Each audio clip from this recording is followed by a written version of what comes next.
Jeudi 25 janvier 2024, Cédric Doumbé ne participera pas au tournoi du PFL. Du Plessis doit affronter un gros nom pour confirmer. Holloway prêt à combattre en léger et en plume. Et bien sûr, toutes les actualités majeures du jour. C'est le moment MMA, soyez tous les bienvenus.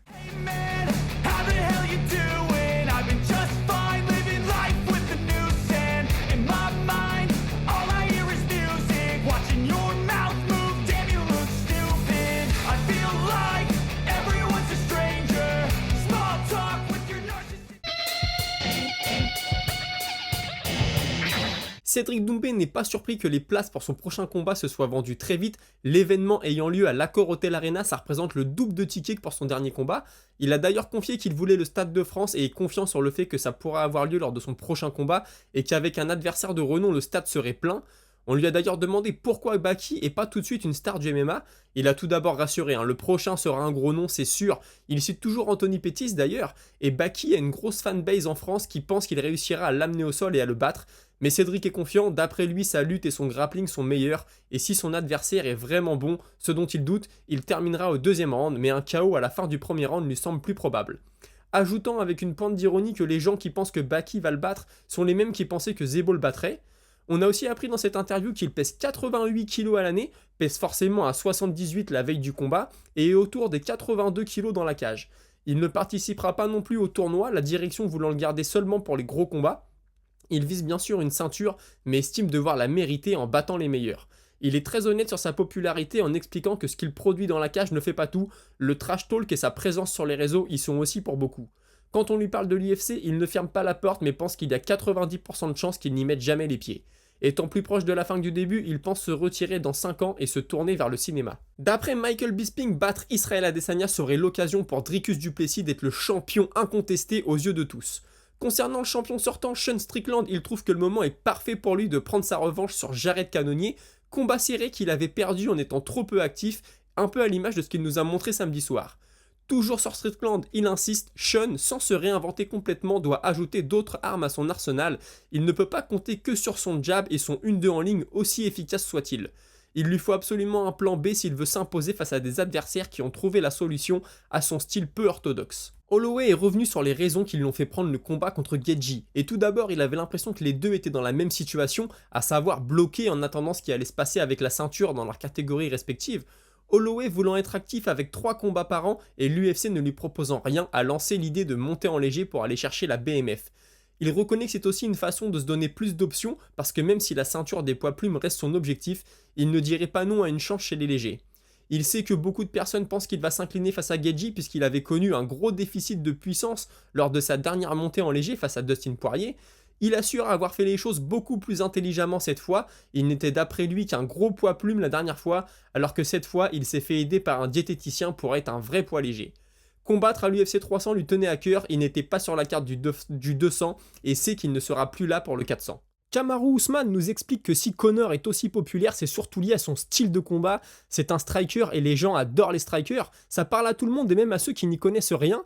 Par contre, il pense que l'Irlandais ne redeviendra jamais champion, ça demande énormément de dévouement. Il faut que ce soit ton seul et unique but et Conor le sait, il est passé par là. Et il n'est pas sûr qu'aujourd'hui l'Irlandais soit prêt à s'infliger une diététique stricte et tous les entraînements que ça demande. Kamaru Usman, lui, a connu de nombreuses blessures dans sa carrière. Comme il le dit, on détruit notre corps chaque jour et en vieillissant, on le ressent. Par exemple, il n'a plus de cartilage dans le genou et a dû pendant de très longues années descendre les escaliers en marche arrière pour limiter les douleurs. Joe Rogan fait l'éloge de Benoît Saint-Denis, expliquant que quand on le regarde droit dans les yeux, on y voit l'enfer, qu'il est fait pour combattre, il est fait pour ça et que Dustin Poirier a plutôt intérêt d'être prêt. Écoutez, c'est une très bonne nouvelle pour Benoît Saint-Denis, parce que quand t'as Joe Rogan qui connaît quand même le game, il est là depuis des années et des années, il en a vu des combattants, Joe Rogan qui fait ton éloge, c'est toujours une très bonne chose. Sean O'Malley, lui, qui explique que si Ilia Topuria bat Volkanovski et que lui bat Chito Vera, les deux vont s'affronter à Las Vegas, à la Sphère. Alors je rappelle que l'UFC veut faire un événement massif à la Sphère. La Sphère, c'est cette salle de spectacle qui a été créée à Las Vegas. Et Dana White a dit, je vais créer le plus gros événement de sport de combat jamais retransmis en live à la télé. Ça va être quelque chose de dingue. Écoutez, pourquoi pas, le star power de Sean O'Malley, comme on dit, ne fait que grandir. Celui d'Ilias Topuria, c'est pareil, donc ça peut nous faire un très très bel événement. On a Dan Hooker, vous le savez, blessé, j'en ai parlé cette semaine. il se remet de sa blessure petit à petit. Il explique qu'il voudrait revenir au mois de juin contre Benel Dariush. Il a entendu dire que Benel Dariush voulait se tester pour voir s'il avait encore ça au fond de lui. Il pense être le mec qui peut le tester justement, donc hâte de voir, ça peut faire un très beau combat entre deux gars qui en sont à peu près au même point dans leur carrière, donc je pense que ça va être très intéressant à suivre. On a Dana White qui nous explique qu'il y a plusieurs options pour l'UFC 300, pour le main event de l'UFC 300. Alors il dit on est en train de voir et on a juste à choisir, donc je ne sais pas ce que ça peut donner. Hein. Est-ce qu'on peut avoir Adesanya et Chimaev sur la carte? Pourquoi pas. On a hâte, hein, parce que vous êtes nombreux, on en reparlera pendant la minute auditeur, mais vous êtes nombreux à trouver que la carte a du mal à décoller, il y a beaucoup de bons combats, mais on n'a pas encore eu l'effet waouh qu'on a pu avoir par exemple avec l'UFC 299. La carte de l'UFC 300, hein, justement, la voilà. Donc vous voyez, il y a de beaux noms, hein. Oliveira, Prochaska, Garbrandt, Kayla Harrison. Forcément, il y a de très belles choses, mais il manque toujours ce main event. Alors je disais à certains, pourquoi pas un main event de poids lourd. Même si Thomas Pinal n'est pas le plus gros vendeur, il peut quand même faire quelque chose. Il peut donner envie de regarder la carte.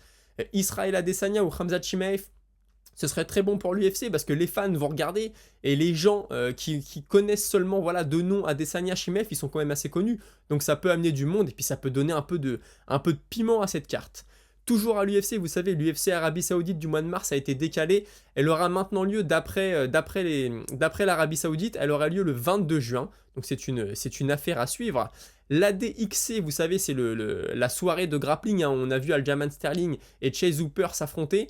Et bien écoutez, il y a l'événement numéro 3 qui aura lieu le 2 mars, donc ça va venir vite au Brésil. Donc le Brésil, voilà, la maison, la terre qui a vu naître le jiu-jitsu brésilien et le grappling du coup. Et puis je vous parlais cette semaine du film de Conor McGregor, le remake de Roadhouse. Je vous disais que ça allait sortir sur grand écran. En fait, j'ai l'impression que ça ne sort que sur Amazon Prime. En tout cas, on va avoir le trailer aujourd'hui. Là, j'enregistre, on est le matin. Ça devrait sortir au cours de la journée. Et puis on termine avec une image assez drôle. Le président Emmanuel Macron qui a pris une photo avec un t-shirt de Benoît Saint-Denis, donc la marque de Benoît Saint-Denis. J'ai trouvé ça assez drôle. Hein. Benoît Saint-Denis avait fait une petite réflexion lors de son combat à New York en disant que de voir Donald Trump dans une salle de MMA c'était cool, mais qu'il n'avait pas l'impression qu'on voit nos élus à nous venir s'intéresser à ce sport. Bon bah écoutez, c'est peut-être juste une photo comme ça. Je sais pas si Emmanuel Macron sait qui est Benoît Saint-Denis, mais j'espère. Il n'aurait pas pris une photo sinon avec un t-shirt comme ça d'un mec dont il ne connaît rien. Mais c'est plutôt encourageant pour Benoît Saint-Denis. Écoutez, on a fait le tour de l'actualité pour aujourd'hui. Je vous propose de passer à la minute auditeur. Minute auditeur que je commence avec Raza de Gaulle qui me dit: j'ai entendu que DAZN avait racheté les droits du PFL et que RMC ne diffuserait pas Doumbé contre Baki, mais l'info ne circule pas beaucoup, tu sais si c'est vrai. Eh ben écoute, j'ai rien vu passer non plus, j'ai creusé un petit peu le truc, j'ai rien vu d'officiel, là je vais continuer aujourd'hui. Bah écoute, ça m'étonne quand même, hein, parce que RMC ils étaient à fond sur le MMA, ils ont fait une grosse promo pour Doumbé, franchement ça serait une grosse perte quand même, surtout en France. Il y a beaucoup de gens qui vont se connecter pour regarder Cédric Doumbé. Donc je sais pas du tout. Après, DAZN c'est international, donc peut-être qu'ils ont fait un deal DAZN en Angleterre, aux États-Unis ou je ne sais où. Et d'ailleurs, assez intéressant, quand il y a eu le PFL à Paris la première fois, Doumbé contre Zebo, les Américains ne pouvaient pas voir le combat. Il n'y avait aucune chaîne qui retransmettait. Alors c'est peut-être ça. Hein. Doumbé en a parlé là dans son interview chez Ariel Helwani. Enfin, c'est plutôt Helwani qui en a parlé. Donc c'est pour ça aussi, Doumbé, il a peut-être pas encore explosé à l'international, parce que si les Américains ont dû se connecter sur Internet pour voir le combat, donc ils ont vu passer le highlight, les mordus du sport ont dû réussir à trouver un lien quelconque, mais pour le grand public, c'est peut-être un peu plus compliqué. On a Ravendark qui me dit Holm versus Harrison, ça peut me hyper un peu quand même, je vais aller jeter un oeil sur Harrison. Va y avoir combien de combats au total à l'UFC 300 tu penses? Bah écoute, hier j'en entendais parler, ça parlait d'une quinzaine, hein, c'est Michael Bisping qui disait ça, bon lui il est dans le truc donc il doit quand même savoir, mais ouais vous êtes beaucoup, on va en reparler après, à me dire que il manque ce petit quelque chose sur la carte de l'UFC 300. On a Vincente Mata qui me dit Poirier underdog avec un point d'interrogation. Le gars est juste un monstre. Je ne comprends pas les personnes qui voient BSD facile gagnant face à The Diamond. Ça va être avec Eliseu Dos Santos son plus gros fight sans nul doute. Bah, je suis entièrement d'accord avec toi. Et ça ne va pas être aussi facile que contre Frévola, loin de là. Ouais, je suis d'accord. Hein. Même moi, j'ai du mal à comprendre comment Poirier peut être ne pas être favori. J'adore Benoît Saint-Denis, mais juste tu regardes le classement, tu regardes les carrières. Après, Poirier, il sort d'un KO sur un high kick. Alors je pense que ça joue aussi. On a monsieur le directeur qui dit « Je trouve qu'il y a du monde qui oublie Jamal Hill. Il était champion avant de lâcher sa ceinture et mérite son combat contre Pereira avant Kalaev. » Bah de toute façon, ça va se faire. Hein. Je sais pas où il en est de sa blessure, mais Dana White a dit quand il revient, il a son combat pour la ceinture. Alors après, je sais pas comment il est remis. C'est une grosse blessure qu'il a eu quand même apparemment. Donc je sais pas du tout ce que ça va donner. Mais non, je pense que si nous, on a oublié Jamal Hill, l'UFC en tout cas ne l'a pas oublié. On a Jordan Herman qui me dit Oli versus Harrison et Sodiq Youssouf contre Diego Lopez. Ça a été officialisé d'ailleurs ce combat. Franchement, je trouve que ça met la carte un peu en valeur. Youssouf et Lopez sont des prospects, surtout Lopez qui met une hype de ouf et qui vend à mort. Et les femmes, les femmes ont toutes les deux un beau nom. Difficile de faire mieux pour des combats de prélim. Les gens, en fait, on dirait, ils s'attendent que à des combats classés entre top 10, mais c'est impossible. Dans ce cas-là, UFC 300, 302, 303, on en fait quoi? On critique à mort. Pour moi, il manque l'officialisation de Pereira contre Hill ou de Edwards contre Bilal Mohamed. Et un combat poids lourd, genre Gann contre Aspinal, et la carte est bonne. 4 titres en jeu, ça veut dire une carte principale que pour des ceintures quasiment. Le Dricus Duplessis Adesanya ou je ne sais qui le garder pour 301 ou 302 car Dricus Duplessis a pris du sale dégât. Ça c'est vrai, il a pris du dégât. Mais moi en fait, tu vois, quand je vois la carte de l'UFC 300, je me dis, ouais, elle est cool, il y a que des mecs qu'on connaît. Tu sais, sur une carte, dans les prélims, t'as toujours des mecs, tu dis, attends, c'est qui lui? Attends, je vais aller voir, c'était quoi son dernier combat? Là, il y a que des gens qu'on connaît, mais il manque un peu le petit côté, ouah, il y a ce combat-là, c'est un truc de fou. Tu vois, il manque ça. Je pense que ne serait-ce qu'un combat comme ça changerait tout, parce qu'après, t'as le combat pour la ceinture des femmes, les deux chinoises, t'as le combat pour la BMF, non, il y a de belles choses, mais il faut un combat qui nous fasse le lever du canapé, j'ai envie de dire. On a Adrien qui nous dit « Cyborg, PFL et Nunes, ancienne UFC, me donnent des idées, pardon. Pourquoi pas organiser un événement spécial UFC PFL avec en main event un certain Ngannou contre Jones. Franchement, si cela se fait, laisse tomber, les places vont partir comme des petits pains. Mais bon, je lance l'idée sans trop y croire, car il faudrait déjà que tonton Dana accepte de mettre la main à la poche et surtout de partager les sous-sous de la recette d'un tel événement avec le PFL, et ça c'est encore moins sûr. Mais bon, sait-on jamais avec ce sport et surtout avec Dana White. Bon bah ça c'est un peu un fantasme qui revient, moi j'aimerais bien, hein, franchement, le Ngannou contre Jones. Après maintenant, voilà, Dana White a plutôt l'air d'avoir enterré l'idée. J'y crois pas trop, mais comme tu dis, sait-on jamais. Et après, il y a Jordan Herman qui fait référence à ce que disait John Anik sur la catégorie des poids moyens, qui est une catégorie de feu pour l'année 2024. Il me dit bien sûr Bonican, Roman Kopilov, Ikram Aliskerov qui arrive en poids moyen aussi, avec les Imavov, Dolidze, Cannonier, Allen, Vettori, Strickland et Dricus Duplessis. C'est clairement la meilleure catégorie du monde. C'est sûr que c'est une catégorie de malades et il y a vraiment de très très belles choses à faire. Les deux fins de la banane qui me dit pour l'UFC 300, Dana nous a chié dans le chabot. Là, et toute l'huile du monde n'arrivera pas à nous faire avaler la pilule de merde. On a donc Holly Holm, 43 ans, qui a mis un head kick il y a 9 ans à une Ronda Rousey surcotée à l'époque, qui affrontera Kayla Harrison, ancienne PFL champ dans une KT de 12 participantes. Qu'est-ce que ça fout à l'UFC 300? Holm s'est fait éclater par Buena Silva qui vient juste de se faire éclater par Pennington. Où est la logique? Qui ça intéresse? Et je parle même pas des 300 pentes d'avant-cutting que notre mère de famille de 43 ans doit perdre pour honorer son contrat, j'ai la haine. Et oui, mais en fait, comme je disais, hein, c'est un beau nom. Kayla Harrison contre Holly Holm, moi c'est cool, UFC 300, ok, mais j'avoue que c'est pas ça qui va te faire acheter la carte. Il manque ce combat là où on va se dire, ah ouais, ça je voulais le voir, ça je le veux. Ça peut être Thomas Spinal, ça peut être Chimev, ça peut être Adesanya, je me répète, ça peut être aussi autre chose.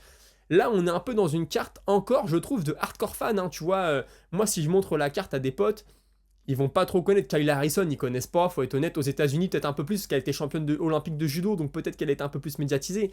Mais ouais, non, mais il manque clairement quelque chose sur cette carte. Écoutez, on a fait le tour de l'actualité pour aujourd'hui. Je vous remercie d'avoir suivi. On se retrouve demain à 17h, comme d'habitude. N'hésitez pas à liker, à vous abonner, à commenter. Je réponds à tout le monde. Si j'oublie un commentaire dans l'eau, je suis désolé. C'est parfois que j'ai pas la notification. Mais en général, je pense que 99% des commentaires, j'y réponds. Et forcément, j'y reviens dans la minute auditeur. On se retrouve demain à 17h. Passez une bonne soirée. Salut!